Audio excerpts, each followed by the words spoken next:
Hey everybody, my name is Mark. I'm a former strength and conditioning coach turned writer and an actor. For the last 17 years, I have helped people write their own training programs online. I got a question the other day about what I feel like is the most important aspect to consider when designing your own training programs. And that, without a doubt, is what's called progressive overload. Without getting too scientific-y, progressive overload is just a question of what are you doing to increase the intensity of your exercise or your workouts on a week-to-week basis.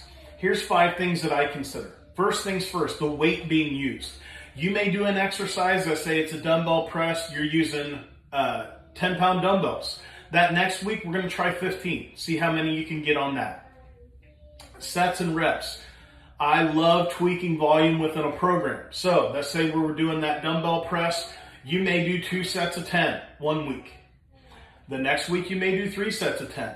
You may stay at 2 sets and we may increase or decrease the reps. All depends on what's up here. So weight being used, volume, tempo. I like tweaking tempo as well because a lot of people that I work with, they don't have fancy gym equipment. I have people that they just have a broomstick and water bottles and we figure it out and we keep them progressing throughout that program. There's no need for you to have some huge commercial gym membership. Really not true at all. So tempo for me, it could be slowly lowering the weight. Let's say 3, 2, 1 on that dumbbell press, and then 3 seconds on the way up. That's an example there. There are some weeks where you may do a slow descent, that eccentric portion, pause at your chest, and then explode up. Tempo is one of my favorite things to consider within progressive overload. Rest period. Depending on what your goals are, you may have a long rest period. For me, that's 2 minutes. For a short rest period, it could be something like 30 seconds. It could be 45 seconds. You may not take a rest in between a superset exercise at all. But rest periods are a great way to increase the intensity of your program.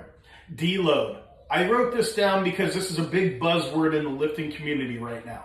People will ask frequently, do you take a deload week? Do you do deload stuff? Basically, deload, what they're talking about is there are people that will do a program for 5-6 weeks and then take a complete week off of training. Or they may do a program for 5 or 6 weeks and they may do exercises that are super light. For me, I created this 1 rep or 1 set of 100 type of a program that accompanies your regular training program as well. Call it a deload week, call it whatever you want to do, but it's really, really beneficial to keeping up with progressive overload.